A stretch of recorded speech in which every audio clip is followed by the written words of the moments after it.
C'est parti pour le deuxième exercice. Donc ici nous avons plusieurs phrases nominales en arabe et l'objectif va être de les lire avec les voyelles correctes, de faire la traduction qui sera aussi accompagnée des explications concernant les différentes règles nécessaires. On commence par la première phrase et je vous laisse un petit peu de temps à chaque fois afin de réécrire les phrases sur votre feuille et de marquer les voyelles. Et comme vous le constatez déjà, j'ai mis les voyelles sur la fin des mots, donc pour faciliter dans cet exercice. Mais dans les prochains qui arrivent, il n'y aura plus de voyelles du tout, puisque normalement on aura maîtrisé tout ce qu'il faut savoir. Donc la réponse ici est al-maktabu maksurun. Al-maktabu maksurun. Donc la phrase signifie le bureau est cassé. Le bureau est cassé. Et donc c'est une phrase nominale en arabe comme on l'a vu. Et là on va faire une révision de la leçon. Donc en évoquant tous les éléments de la phrase nominale qu'on a vue. On va commencer par le mot al-maktabu. Et nous avons vu que d'un point de vue grammatical en arabe, il s'appelle mubtada. Mubtada. Et le deuxième mot, qui est le deuxième pilier de la phrase nominale, s'appelle khabar. Donc mubtada et khabar, qui sont les deux piliers de la phrase nominale. Le mubtada, on a dit que il commence la phrase nominale. Donc toute phrase qui commence par un nom en arabe est une phrase nominale. Parmi les conditions du mubtada, on a vu également qu'il doit être ma'rifa. Donc il doit être défini ou déterminé, donc porter l'article elif lam ici. Donc on dit le bureau en français. Et aussi, il doit être marfu'un. Marfu'un qui signifie au cas régulier. Et concernant le khabar, il se situe après le mubtada. Donc ici, maksurun est venu après al-maktabu. On ne peut pas dire maksurun al-maktabu. Et le khabar, contrairement au mubtada, est nakira. Donc nakira qui signifie indéfini ou indéterminé. Et donc il ne porte pas l'article alif lam. On le reconnaît avec le tanwin à la fin du mot. Et il est également marfu'un au cas régulier. Et donc on a dit que la base du cas régulier en arabe, c'est que le mot porte une dhamma à la fin, que ce soit une dhamma toute seule ou une dhamma avec un tanwin. Et on le voit bien ici puisque le mubtada n'a pas de tanwin, il n'a qu'une seule voyelle, la dhamma, et le khabar, il a une dhamma avec le tanwin. Et c'est ainsi que l'on retrouve les deux piliers de la phrase nominale. Et on voit bien qu'en arabe, on n'a pas explicitement le verbe être, puisque dans une phrase nominale, tant qu'on a un mubtada et un khabar, donc tant qu'on a cette composition qui respecte toutes ces règles, mais en français, on est obligé de traduire avec le verbe être. Donc le bureau est cassé. Donc après cette révision exhaustive, on va aller plus vite sur les autres phrases. On continue avec la phrase suivante. Je vous laisse un peu de temps pour réfléchir à la réponse.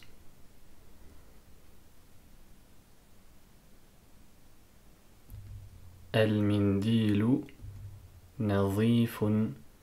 Al-mindilu nadhifun. Donc il signifie le mouchoir est propre. On va rapidement à chaque fois identifier le mubtada et le khabar qui doit être facile normalement. Donc le mubtada c'est al-mindil. Et le khabar, c'est nadhifun.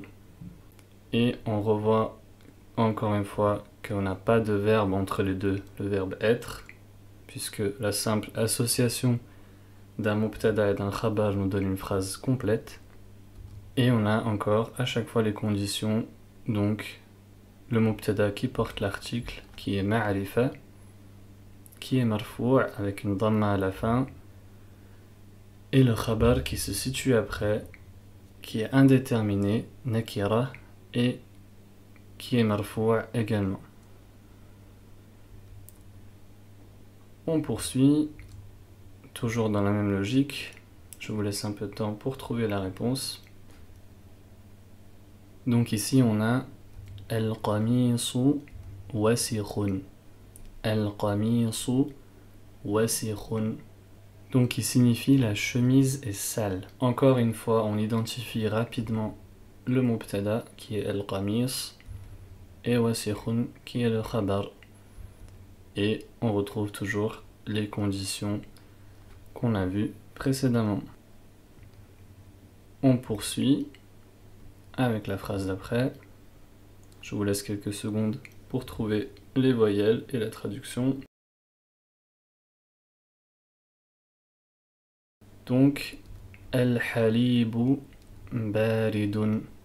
Al-halibu baridun. Al-halibu baridun. Donc, il signifie le lait est froid. Le mubtada, c'est le premier mot. Al-halibu.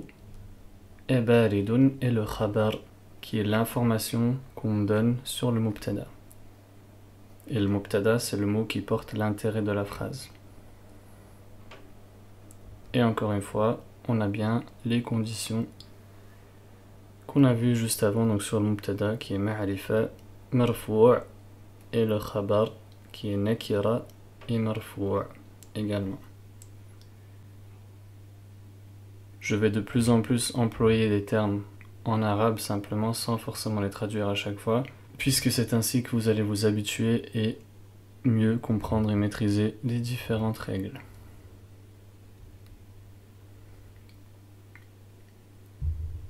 On va passer rapidement ensuite en faisant ces deux phrases ensemble. Donc je vous laisse un petit peu de temps pour réfléchir à la réponse.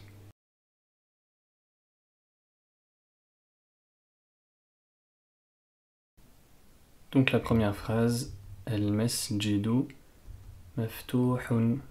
Al-masjidu maftuhun.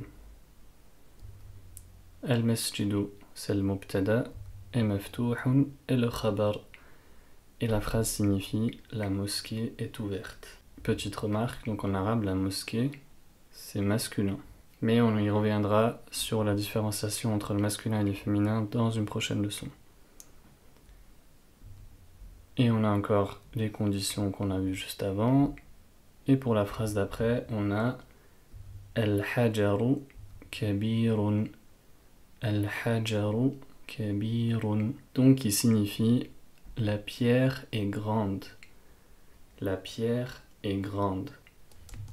Rapidement, on identifie le mubtada qui est Al-hajaru, donc qui commence la phrase.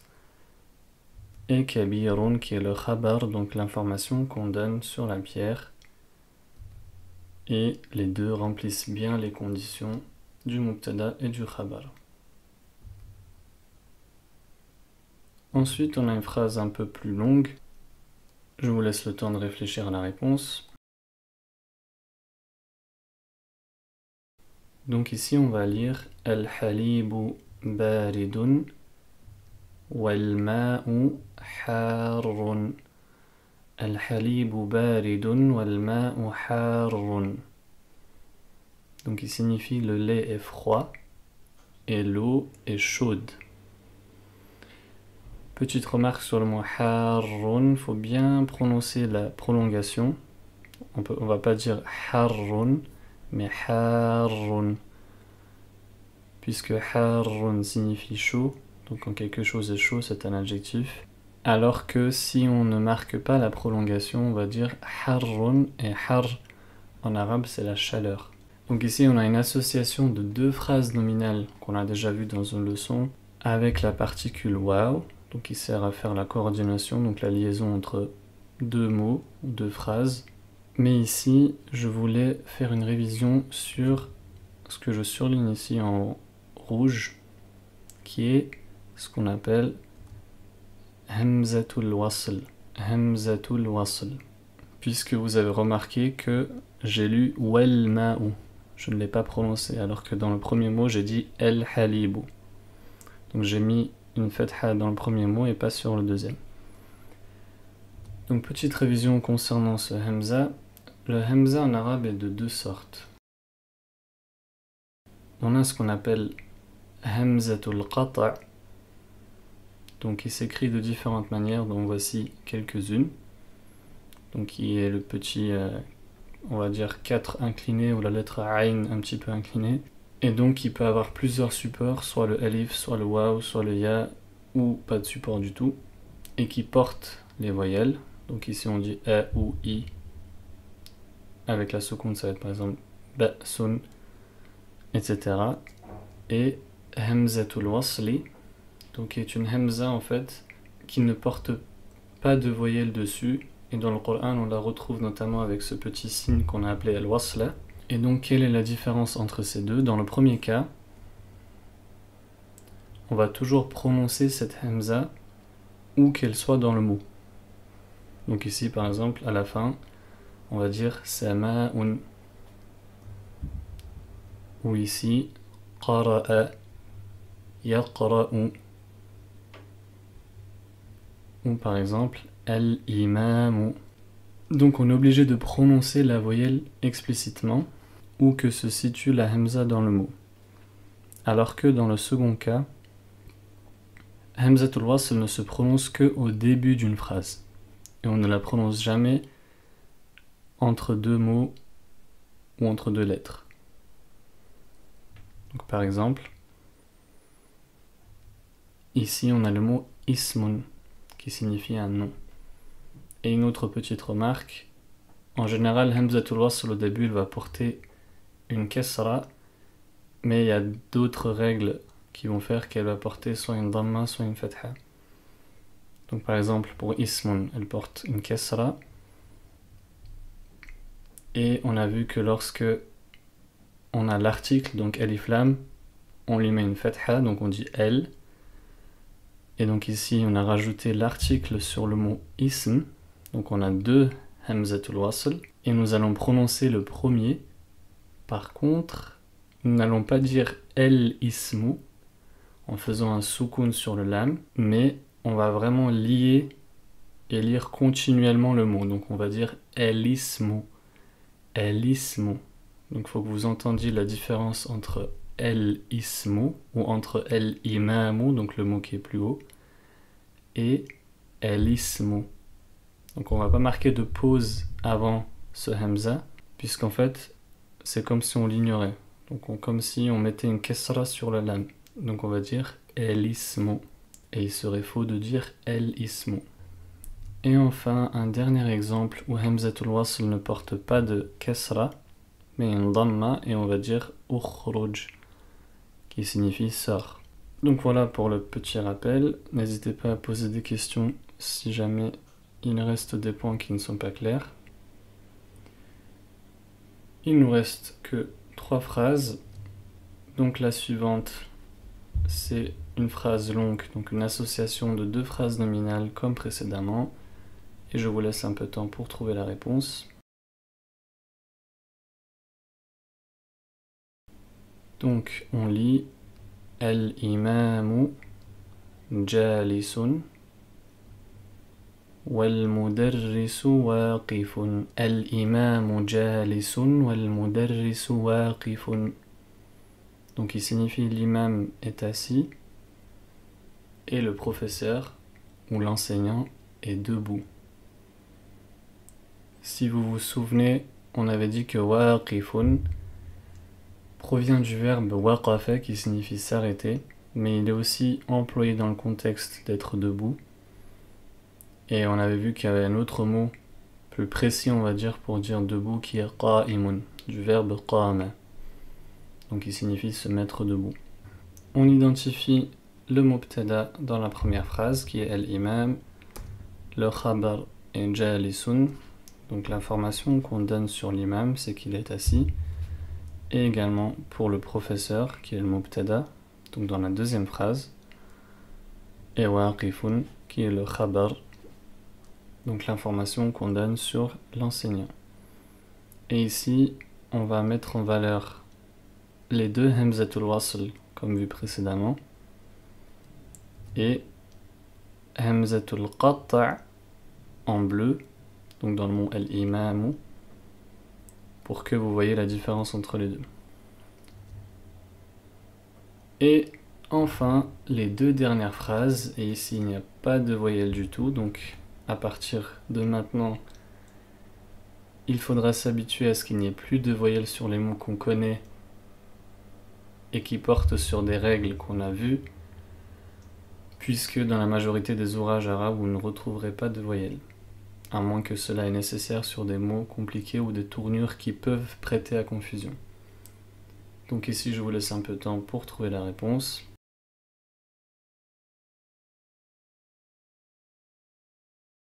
On va lire Al-qalamu ba'idun, qui signifie le crayon est loin.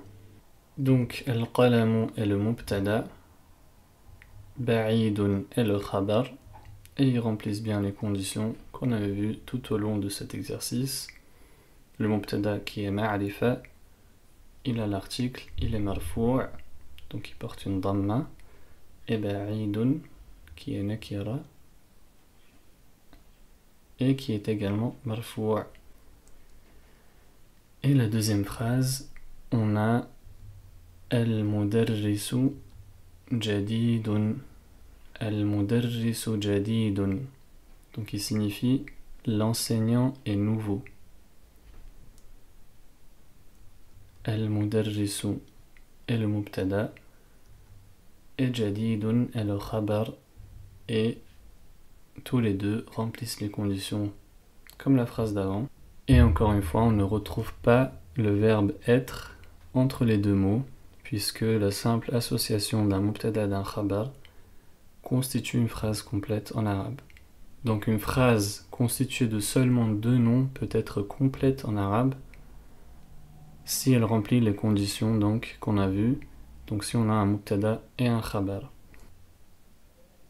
Et ainsi on aura terminé le deuxième exercice avec une bonne révision sur la phrase nominale, et on va enchaîner toujours dans le même thème avec un petit peu plus de difficulté.